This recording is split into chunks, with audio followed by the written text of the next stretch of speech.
नमस्कार दोस्तों, मैं मनीष तिवारी आपका स्वागत करता हूं अपने YouTube channel SSS institute of education में। आज की जो क्लास है उसमें हम डिस्कस करेंगे क्वेश्चन ऑफ द डे का एक क्वेश्चन जो कि बहुत ही बेहतरीन क्वेश्चन है और देखते हैं इसको सॉल्व करने की कोशिश करते हैं। आप एक बार वीडियो को पॉज करिए और सॉल्व करने की कोशिश करिए। तो स्टार्ट करते हैं इस क्वेश्चन को। देखिए, alpha and beta are the roots of equations x square minus 10x plus 1 equal to 0। ये क्वाड्रेटिक इक्वेशन का क्वेश्चन है। देखिए यहाँ पे अल्फा, देखो यहाँ पे जो गिवन है question x square minus 10x plus 1 equal to 0, this is the question and alpha and beta are the roots of equation.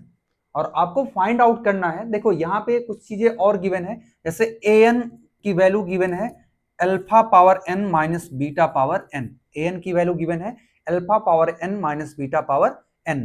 आपको फाइंड आउट करना है, क्या फाइंड आउट करना है? Find a9 plus a7 divide by a8। ये आपको find out करना है। बहुत ही बेहतरीन क्वेश्चन है ये, इसको समझने की कोशिश करना। देखना, देखो इसको कई तरीके से किया जा सकता है, लेकिन सबसे जो इजीएस्ट वे होगा इस क्वेश्चन का वो क्या होगा, इसको हम डिस्कस करते हैं यहाँ पे। देखिए, इसका इजीएस्ट वे ये होगा कि इसको थोड़ा सा ट्रांसफॉर्म करते हैं, इसको चेंज करते हैं। कैसे चेंज करेंगे? X square plus 1 equal to 10x, ऐसा लिख सकते हैं कि नहीं? बिल्कुल लिख सकते हैं। X square plus 1 equal to 10x। Divide कर दो दोनों साइड में, डिवाइड कर दो x से। किससे डिवाइड कर दो? दोनों साइड में यहाँ पे x से डिवाइड कर दो। जब x से डिवाइड करोगे तो इस साइड में मिल जाएगा x और यहाँ पे मिल जाएगा 1/x equal to 10। x plus 1/x equal to 10 आपको यहाँ पे मिल रहा है। अब देखिए, अगर यहाँ रूट अल्फा है, रूट क्या होती है इक्वेशन का? किसी भी क्वाड्रेटिक इक्वेशन का जो रूट होता है वो क्या होता है? एक्चुअली x की वैल्यू ही होती है। तो हम कह सकते हैं रूट अगर अल्फा है तो x की जगह पे अल्फा पुट कर दें, तो अल्फा प्लस 1/अल्फा इक्वल टू 10 ये आपको मिल जाएगा, क्योंकि रूट अल्फा है। रूट का मतलब वैल्यू ऑफ x, और रूट बीटा भी है। तो बीटा अगर रूट है तो बीटा प्लस 1/बीटा इक्वल टू 10। तो दो आपको यहाँ पे कुछ चीजें, दो एक्सप्रेशन मिल रहे हैं। क्या? अल्फा प्लस 1/अल्फा इक्वल टू 10, बीटा प्लस 1/बीटा इक्वल टू 10। दो चीजें आपको यहाँ पे मिलता हुआ दिख रहा है।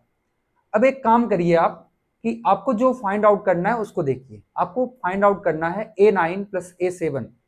देखो an अगर अल्फा पावर n, an क्या है? यहाँ पे an की वैल्यू है alpha power n minus beta power n। तो अगर a9 फाइंड आउट करोगे तो alpha power 9 minus beta power 9 हो जाएगा। a8 क्या होगा? Alpha power 8 minus beta power 8। और a7 क्या होगा? a7 equal to alpha power 7 minus beta power 7। ये कुछ कॉन्सेप्ट यहाँ पे आपको समझ में आए होंगे। ठीक है, मैं यहाँ पे चेंज करता हूँ थोड़ा कलर को। और देखिए, आपको जो फाइंड आउट करना है वो क्या फाइंड आउट करना है?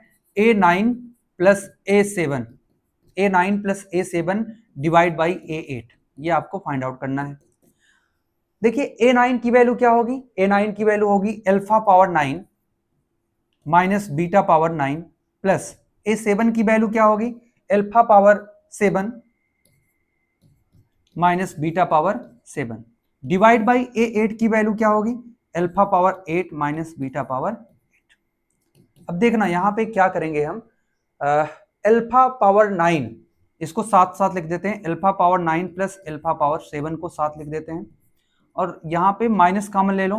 Beta power 9 minus plus beta power 7, अगर आपने माइनस कॉमन लिया तो इस तरह से मिल जाएगा आपको alpha power 8 minus beta power 8। यहाँ पे एक कॉन्सेप्ट को समझना है। आप ये बताइए, अगर मैं अल्फा पावर 9 को ऐसे लिख दूं, अल्फा इंटू अल्फा पावर 8 ऐसे लिख दूं, अल्फा पावर 7 को ऐसे लिख दूं कि alpha power 8 divide by alpha, ऐसे लिख सकता हूं। अल्फा पावर 7 को बिल्कुल लिखा जा सकता है। अब अगर मैं इन दोनों में से अल्फा पावर 8 कॉमन ले लेता हूं, इनमें दोनों में से, तो यहां पे बचेगा अल्फा और यहां पे 1/अल्फा। ठीक है, सेम कॉन्सेप्ट यहां भी हमने अगर बीटा पावर 8 कॉमन लिया तो बीटा प्लस 1/बीटा बच जाएगा। Next alpha power 8 minus beta power 8, यहाँ पे ऐसे रख देते हैं। देखो इसकी वैल्यू 10 है, इसकी वैल्यू भी 10 है। यहाँ पे आपने फाइंड आउट किया था इन दोनों की वैल्यू क्या है? इन दोनों की वैल्यू 10 है। अगर इन दोनों की वैल्यू 10 है तो आप एक काम करिए, यहाँ पे समझने की कोशिश करिए। 10 अगर वैल्यू है तो 10 कॉमन हो जाएगा, तो 10 कॉमन हो गया तो यहाँ पे मिल जाएगा आपको alpha power 8 minus beta power 8 divide by alpha power 8 minus beta power 8, ये आपको मिल जाएगा। तो ये दोनों कैंसिल आउट हो गया, तो आंसर क्या आ गया? आंसर इसका 10 आएगा। तो बहुत ही बेहतरीन क्वेश्चन था, इसका आंसर यहाँ पे 10 आने वाला है। तो आपको समझ में आया होगा। अगर नहीं समझ में आया तो आप एक बार रिवाइंड करके वीडियो को दोबारा देखिएगा, आपको बिल्कुल समझ में आ जाएगा, क्रिस्टल क्लियर हो जाएगा कॉन्सेप्ट। तो बहुत अच्छा कॉन्सेप्ट था ये क्वाड्रेटिक इक्वेशन का, बेहतरीन क्वेश्चन। तो thank you for watching this, like share and subscribe the video. Thank you.